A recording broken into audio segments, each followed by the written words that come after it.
He walks through the neon-lit streets of Bangkok, charming, handsome, and deadly. Behind those calm eyes hides a man who sees people as prey. The world would soon learn his name. Different names, different lives, every page, a new identity, every stamp, a lie. And like a serpent in the dark, he waited, patient, ready to strike. Charles Sobhraj was born in Saigon in 1944, the son of an Indian father and a Vietnamese mother. From the docks of Asia to the streets of Paris, he carried one thing with him: hunger, not for food, but for control. In France, he learned to steal, to deceive, to make people trust him before taking everything they owned. Saigon, Paris, Bombay, the lines of his journey were drawn in red, and blood would soon follow those paths.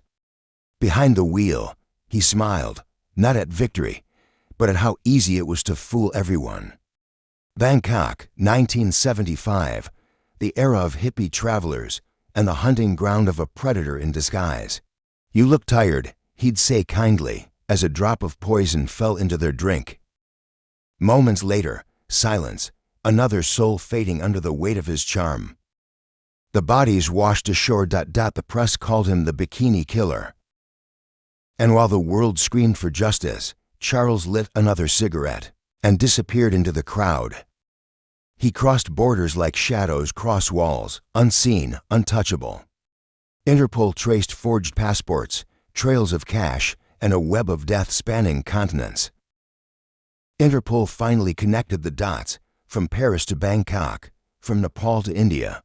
One man, many faces, but for the first time, the world was watching him back.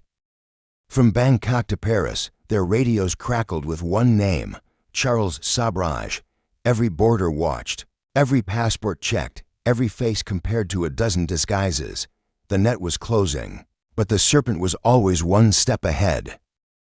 They thought they had him cornered. But Sobhraj wasn't a man who ran. He was a man who waited and watched his hunters walk into his trap.